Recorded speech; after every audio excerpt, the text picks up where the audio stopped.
Luz e paz, meus queridos. Um bom dia, uma boa tarde, uma boa noite. Ou para quem está aí rompendo a madrugada, uma boa madrugada. Hoje nós vamos falar das cartas dos arcanos maiores que correspondem à adolescência do louco, que é o carro e os enamorados. Cartas muito importantes, porque tratam de transmutação de energia vital, libidinosa, né? E tratam de escolhas na vida. Então, a adolescência nos aparece como uma condição fisiológica, né? A idade humana de fato. Um jovem aí com um sistema cognitivo pronto, exatamente lá para os 12 anos de idade, uma memória absolutamente limpa, né? Processa as informações de forma rápida, já conhece, já ouviu falar dos caminhos da fé, das instituições da fé, né? Tá ali sentindo, vivenciando as leis naturais do corpo, aquela energia vital, libidinosa, desejante, né? Principalmente no que diz respeito à sexualidade, está conhecendo as leis do mundo e está tentando criar suas pontes, né? Quem sou eu? Então, às vezes é impetuoso, às vezes mais valente, por vezes temeroso, sabe que ainda não galgou nenhum degrau de autoridade, né? Então, às vezes quer resolver na birra, no desafio, no grito ou mesmo no supapo, ok? E essa é a condição fisiológica da vida. Mas isso também se repete quando a gente se depara com uma mudança, quando a gente sai da caverna, quando a gente estava vivenciando, estava submetido a uma condição, a uma conjuntura que não faz parte dos nossos desejos, dos nossos ideais para a vida. Então você sai da caverna, você abandona aquela situação, você inicia um novo caminho na vida, que é uma jornada de herói. Então você se depara com esse momento de uma nova adolescência. Sua energia vital está a 1000 por hora, porque quer te movimentar nesse novo caminho. Você está ali criando suas pontes, mas às vezes não é tão simples. Então você fica irritado, né? Quer resolver no grito, quer resolver no supapo. Você passa por uma crise de identidade que é absolutamente saudável. Você se depara com o espelho das almas simples. E você tem que se posicionar no mundo. Você tem que transmutar a sua energia, que está ali vital, né? Que está ali pulsante, porque senão ela vira agressividade diante dos desafios e você tem que fazer novas escolhas e agora tem que fazer escolhas bem assertivas para não entrar em outra caverna. Então a adolescência tem esses dois significados. A adolescência mesmo da vida e a adolescência de um novo projeto, de um novo caminho. Então observem aí na árvore da vida, de acordo com Salomão, onde aparecem exatamente as cartas do carro e dos enamorados. Olha que legal. Você está saindo do almoxarifado de Deus, que é Saturno, né? Cujo nome é Yod-Heh-Vov-Heh Elohim. Então é a dimensão de Binah, controlada pelo arcanjo Tzapkiel, né? A coluna da restrição. E a coluna da restrição desce exatamente para Marte. E aí está o carro. E qual é o hieróglifo em hebraico? É o Shet.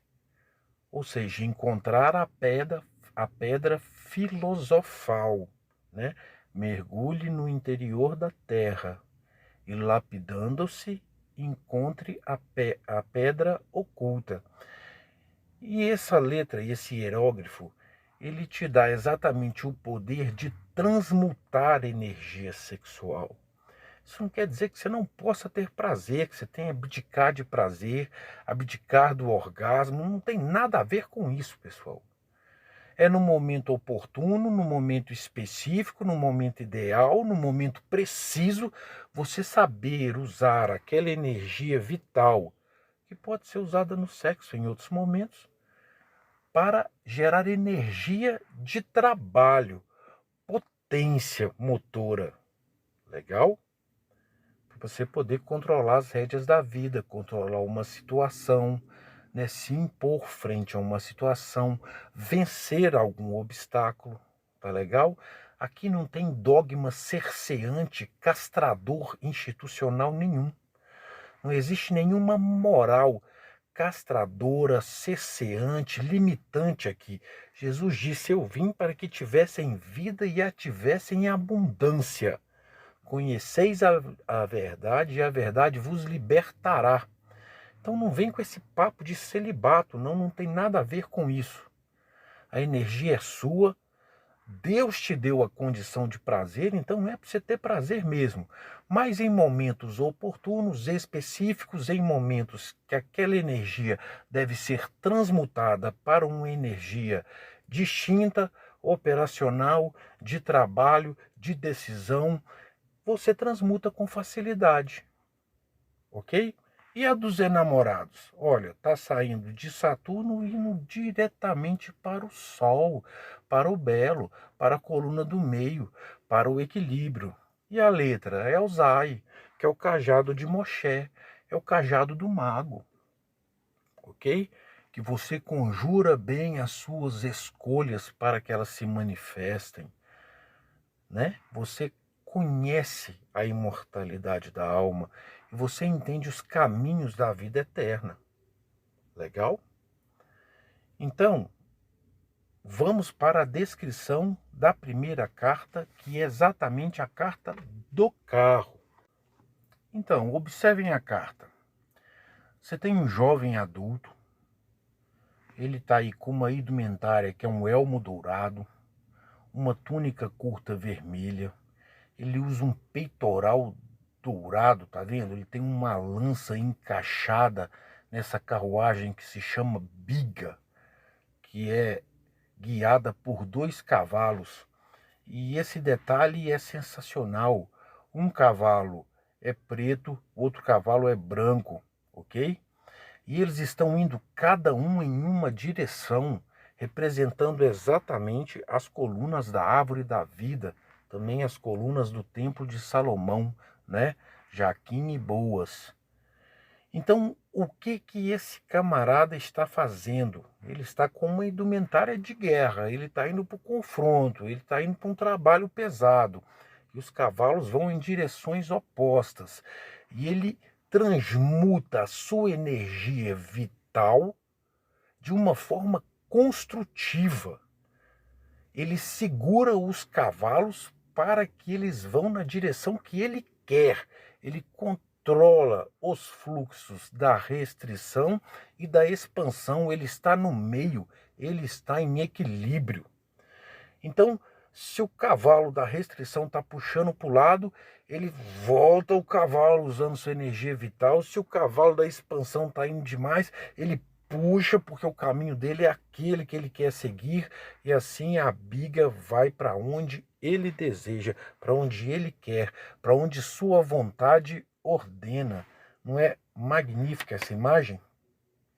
Olha a paisagem no fundo, é uma paisagem árida, o céu tempestuoso, nitidamente um cenário inóspito, né? Provavelmente um cenário de guerra. E ele está aí usando a sua energia vital para transformar em força, que ele usa de forma construtiva. Aí o hierógrafo faz todo o sentido, chat, né? Encontrar a pedra filosofal para você transmutar a sua energia vital na energia que você quiser, no momento que você quiser, de acordo com seu desejo e sua vontade. E aí você é senhor dessa energia, essa energia nunca é senhora de você, entendeu? É você no controle. E exatamente este é o poder que essa carta te traz. Então esse símbolo te concede o poder de ser senhor sobre a sua energia vital, sua libido, seu desejo, para que ela não se torne agressividade ou para que ela não se torne um desejo sexual desenfreado e descontrolado. Você transmuta essa energia em força construtiva, conciliando opostos e estando sempre ali em equilíbrio. Seu desejo é controlado pela sua vontade e essa energia faz aquilo que você determina que ela faça. Em uma outra oportunidade, nós vamos, em acordo com Eliphas Levi, tratar somente sobre a pedra filosofal, tá? Mas esse não é o momento, senão o vídeo fica gigantesco. Então, pois bem, quem é o personagem da carta? Quem é esse cara que está aí nos ensinando a transmutar essa energia? Ele é Áries. Áries, o deus da guerra. E aí alguém pode pensar, pô, mas um deus da guerra não pode ser legal. Não, quem faz a guerra são os homens. Áries vai lá resolver o problema. Áries está te ensinando a transmutar essa energia, inclusive para que ela não vire agressividade, né? Porque a jornada do herói tende a tirar o obstáculo da frente, causando o mínimo de dano no outro. Não tem que causar dano em ninguém. Então a agressividade não é interessante em nenhum momento. E quem é Áries? Áries é filho de Hera, a rainha dos deuses, que é esposa e irmã de Zeus, ok? Áries teve vários filhos. Então ele teve Demos, que é o medo, Forbos, que é o terror, Ixion, que é pai de Quiron, o hierofante, Meleagro, que participou da caça do javali da Calidônia, e a gente vai falar disso quando a gente estiver falando da rainha do ar, da rainha de espadas. E ele teve com Afrodite, a deusa do amor, uma filha chamada Harmonia. Não é legal? O deus da guerra com a deusa do amor e relacionamento geraram harmonia. Bom, Áries está sempre em conflito. Áries está sempre em guerra. E você pensa, isso não é legal.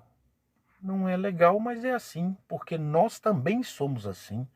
Nós também estamos sempre em conflito. Vamos aos exemplos cotidianos? Você quer dormir mais porque você está cansado, mas o despertador toca. E você tem que conflitar com a necessidade do corpo e levantar para ir ganhar o seu pão. Depois, você precisa dormir, porque seu corpo está muito cansado.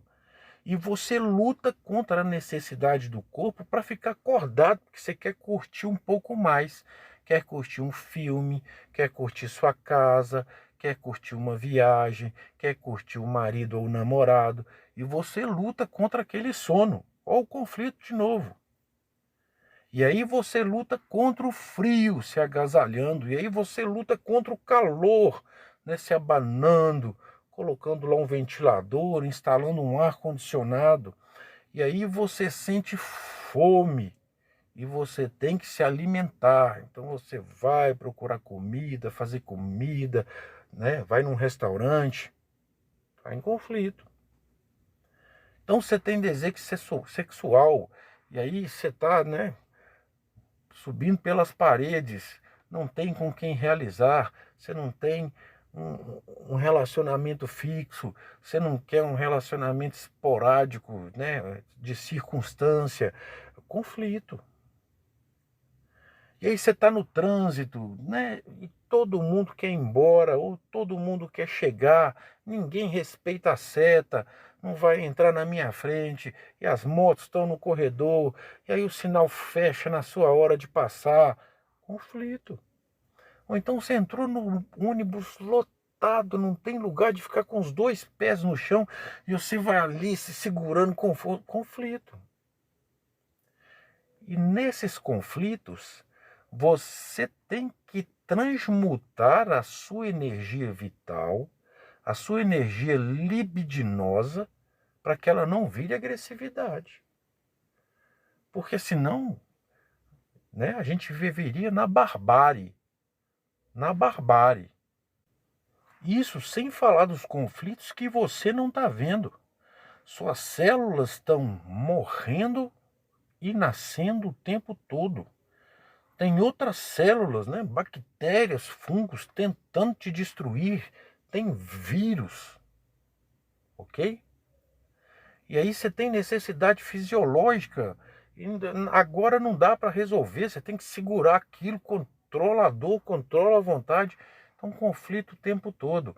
Então, você está transmutando energia vital em força construtiva para poder agir bem, para poder manter as rédeas da restrição e da expansão e ficar ali no equilíbrio constante, como o belo, como o sol.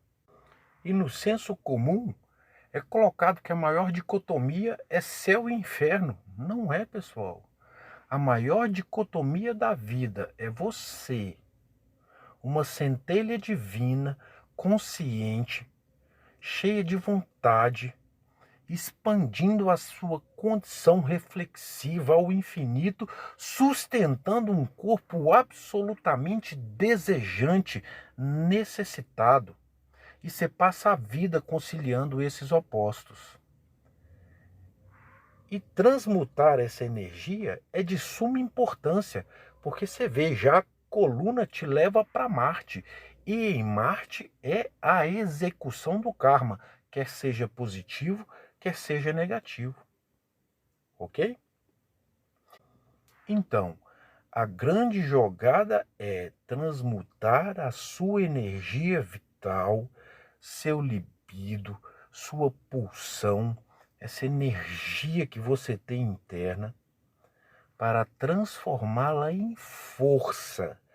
E força usada de forma construtiva, na direção em que sua vontade aponta. Você é senhor dessa energia vital. Você é senhor dessa energia que te permite viver. E então está tudo sob controle. E não é um controle ilusório. É um controle de si mesmo, da própria energia, do próprio desejo e da própria vontade. Nada de ilusão de controlar os outros, de controlar o mundo, né? O controle é de si mesmo. Você se controla, você é senhor da sua energia, do seu desejo e da sua vontade. E é isso que Ares nos ensina. Quando essa carta sai no sentido divinatório, ela diz que você precisa se apossar desse poder, ou ela está te dando esse poder para que você tome posse, ou ela está te falando que você está fazendo isso de forma positiva. Legal? Então, muito bacana essa carta. É a chave da questão chamada vida. Então, vamos para a próxima carta, a carta dos enamorados. E essa carta é a carta das oportunidades da vida. Veja bem, um jovem de costas, né? A gente consegue ver o cabelo louro, a gente consegue ver as bochechas rosadas, a gente vê que ele tem um cajado de pastor, né? Que ele estava pastoreando. Isso porque a ponta do cajado é virado para baixo, né? Um cajado de pastor, de apacentar gado. E ele tem na outra mão uma maçã de ouro dourada, né? E à sua frente, três mulheres belas, com indumentários diferentes, ó. Uma usa uma coroa, é uma rainha, usa uma túnica púrpura, né? E a gente sabe que a túnica púrpura representa nobreza, representa autoridade, representa majestade, mesmo a divindade. Legal? Ela tem longos cabelos, ela é adulta, uma mulher adulta, e ela tem em uma das mãos o mundo.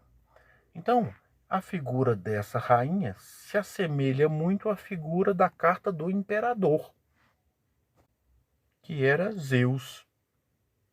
Pois bem, a mulher do meio é mais jovem e ela tem uma toalha, né? Uma túnica parecendo uma saída de praia que cobre apenas as suas partes íntimas. E ela carrega na mão uma taça.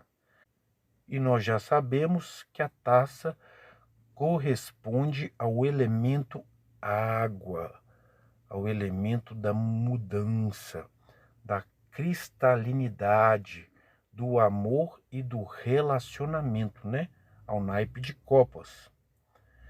E uma outra mulher, mais jovem, com longos cabelos, a pele bem clara, né? Feições bem juvenis, e ela tem um elmo de plumas ou de pelos. Esses elmos eram utilizados pelos expeditos, guerreiros de Roma, né? Também pelos espartanos, também pelos mirmidões. E como ela tem três hastes de pelos ou plumas, mostra que ela está no comando, que ela é uma comandante, que ela tem autoridade. Ela tem um peitoral prateado, tá vendo? Ó? E uma espada em uma das mãos. A espada que corresponde ao elemento ar, que corresponde ao pensamento abstrato, à quebra de maldições, ao naipe de espadas. Então, quem são as jovens? Ora, a rainha é Hera, a rainha dos deuses, quem seguraria o mundo nas mãos. A que está usando uma toalha, que é a do meio, é Afrodite, segurando a taça do amor e relacionamento. Afrodite é a deusa do amor e relacionamento.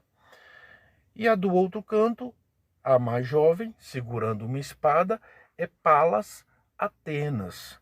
Então, nós temos aí na carta Ares, nós temos a esposa irmã de Zeus, Hera, a deusa do amor e relacionamento, Afrodite, e a filha de Zeus, Palas Atenas. Resumindo, um jovem com uma maçã de ouro e três divindades de grande poder e autoridade. E qual é o poder que essa carta nos traz? O poder de fazer escolhas assertivas. Se você quiser chamar assim, escolhas boas. Mas sem deixar nenhum dos campos da vida descoberto, desfavorecido, jogado ao léu. Ok? Então vamos entender o mito por trás da carta. Havia na Grécia uma cidade chamada Troia. Era uma cidade separada do núcleo duro da Grécia, que era Argos, Esparta, Ítaca e a Tessália, pelo mar Egeu. E Troia era inexpugnável por causa das suas grandes muralhas. O rei era Príamo, né? Ou Príamos. Por isso, quando a gente fala rápido, parece primos, mas é Príamo, ok? E ele era casado com Écuba, que era sua rainha. E eles tiveram vários filhos e filhas. Quem mais merece destaque aqui nessa história é Héctor, ou Heitor, o grande herói troiano. Quando Hécuba fica grávida de Paris, um oráculo informa as majestades, ao rei e à rainha, de que aquele filho seria o responsável pela destruição da cidade. E como Príamo sabia que havia um interesse de unificação das cidades-estados da Grécia, e isso acabaria envolvendo Troia, ele decide abrir mão do filho. Então ele chama um agropecuarista, um servo, e dá ordem ao servo que deixe o menino no bosque para ser devorado por animais. E assim faz o agropecuarista. Ele deixa o menino lá no bosque. Mas quando ele vai embora, ele se arrepende de ter deixado a criança indefesa ali. E quando ele volta, a criança estava sendo amamentada por uma ursa. Então, o agropecuarista, o servo, o camponês, entende que aquilo é um sinal divino. E ele passa a criar Paris como seu próprio filho. Isso sem contar nada ao rei Príamo e à rainha Hécuba. Os reis acharam que o filho havia morrido e que Troia estava salva. Bom, Paris cresce numa propriedade considerável, com gado, com alguma prosperidade, com abundância. Ele não era pobre de marré, entendeu? Ele cresceu com conforto. E como o pai adotivo era agropecuarista, ele teve acesso a aprender a cavalgar, ele se tornou um menino forte, ele era muito belo, ele aprendeu a caçar com arco e flecha e com lança, ele também sabia manejar espadas e machados e lanças para poder defender a propriedade do pai. Legal? E ele era um jovem com energia vital, libidinosa, em erupção. E ele gastava isso nessas atividades de cuidar da propriedade do pai, de cuidar das plantações e do gado do pai e de interagir sexualmente com as camponesas que viviam ali ao derredor. Então Paris era um pegador de camponesas, por assim dizer. Ou, se vocês querem que eu diga de outra maneira, as camponesas ao derredor pegavam Paris e ele se entregava com muita facilidade. Aí não cria conflito. Bom, acontece que em Troia havia um interesse diplomático de não entrar em guerra com as grandes cidades da Grécia. Então Primos organizou um torneio de heróis em Troia. Era uma ação diplomática, ok? E os cavaleiros de Troia, marchando ali pelas propriedades, viram um grande touro, um touro muito belo, um touro magnífico, criado, né, cuidado. E esse touro era de Paris. E o que os cavaleiros fazem? Pegam o touro sem avisar aos proprietários, Paris e o pai, e levam o touro para Troia, para que o touro servisse de prêmio do torneio, o touro e outras coisas. E aí, desde aquele dia, Paris, sem saber para onde o touro dele havia ido, estava desesperado, querendo o touro de volta. Ele tinha grande apreço por aquele touro que ele havia cuidado também, ok? Ele suspeitava que o touro fora roubado por cavalheiros, porque é lógico, ficam lá os rastros, né? E quem é do campo consegue ler esses rastros muito bem. Bom, essa é a primeira história que envolve a carta que narrou Paris. E as deusas? No Olimpo, na cidade dos deuses, Zeus e Hera, Zeus e sua esposa, estavam dando uma festa para comemorar a vitória contra os titãs, né? A titanomaquia. E a gente já viu isso na carta do imperador, quando a gente narra a história de Zeus. Quem conteve o caos aqui foi Gaia. Depois veio outro deus ajudar Gaia, chamado Urano. Gaia e Urano se relacionavam e eles faziam sexo ininterruptamente. Tudo para eles é eternidade, ainda não existe o tempo, não é? Então eles não paravam em momento algum. E Gaia ia tendo filhos e os filhos ficavam dentro de Gaia. 12 titãs, 3 cíclopes, 3 hecatônquios, criaturas de 100 braços, 100 pernas e 100 cabeças de força descomunal. Cronos, o filho mais jovem, quis sair de dentro dos grotões da mãe, dos grotões de Gaia. Então ele forjou uma espada e quando o pênis de Urano entrou em Gaia, ele decepa o pênis de Urano. E Urano sai de cima de Gaia. Então a passagem fica aberta para eles poderem sair. Ele pega o pênis e sai carregando para fora de Gaia. Do sangue do pênis que cai no continente, no solo, nasce a deusa Eris, a deusa da discórdia e da vingança. De pequenas gotículas nascem as Eríneas, deusas menores que servem a Eris. O nome delas são Tisífone, Megera e Alecto. Ele joga o pênis no mar.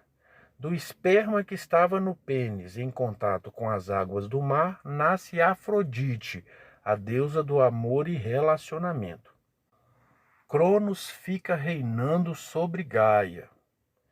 Ele não permite que os cíclopes e os hecatônquiros saiam. Ele mantém eles prisioneiros dentro de Gaia, lá nos grotões de Gaia. Só saem os titãs. Ele se casa com a sua irmã titã, chamada Reia. E eles têm vários filhos.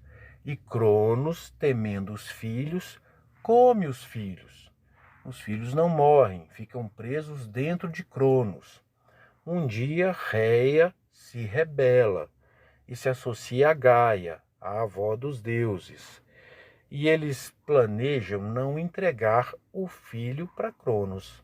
E esse filho é escondido lá nos grotões de Gaia, e é Zeus. E Zeus inicia uma revolução para destronar Cronos. Essa guerra chamou-se Titanomaquia. Então, eles estavam dando uma festa para comemorar essa vitória. E pensaram, quem a gente não chama para a festa? A gente não chama Eris, que é a deusa da discórdia e da vingança, porque ela vai criar problema aqui. E Eris fica revoltadíssima e decide se vingar. Então, ela cria uma maçã de ouro e manda uma das suas erinhas secretamente deixar em cima da mesa principal do evento, com o seguinte bilhete: para a deusa mais bela. Bom, Hera, a esposa de Zeus, bate o olho na maçã e diz, é para mim. Afrodite bate o olho na maçã e diz, claro que não, é para mim. E a filha de Zeus, Atenas, bate o olho e fala, vocês estão enganadas, é para mim. Então a discórdia estava implantada. Zeus não queria tomar partido entre sua esposa, uma deusa primordial do amor e relacionamento, e sua filha, Palas Atenas, a deusa da justiça. Então ele chama Hermes, o mago, e fala, resolva essa questão. E Hermes sai vagando pelo mundo. Então as histórias se ajuntam, porque ele vê Paris, desesperado procurando seu touro. E ele chega para Paris e fala, olha Paris, você vai decidir para mim entre 3 deusas qual é a mais bela. E em troca eu vou te levar para Troia, porque seu touro está lá. E eu vou te colocar no torneio de heróis, para que você possa recuperar o seu touro. E Paris aceita o acordo. Então, chega Hera e fala para Paris: eu te dou o mundo, se você disser que a mais bela sou eu. Afrodite fala: eu faço a mulher que você quiser se apaixonar por você, se você disser que eu sou a mais bela. E Atenas fala: eu te dou astúcia para vencer qualquer problema na vida, se você disser que sou eu. E Paris, nesse momento, não consegue transmutar a sua energia vital de forma construtiva. Ele deixa que sua energia vital, que a sua libido, se converta simplesmente em energia sexual, olha para Afrodite e fala: é Afrodite, porque ele só estava pensando em sexo. Ele não estava em equilíbrio. Porque se ele estivesse em equilíbrio, de maneira alguma ele faria uma escolha precipitada como esta, simplesmente porque a mulher que ele quisesse ia ser dele. Ora, uma lhe oferecia o mundo, a outra lhe oferecia toda a astúcia, e a outra lhe oferecia o amor e relacionamento que ele quisesse.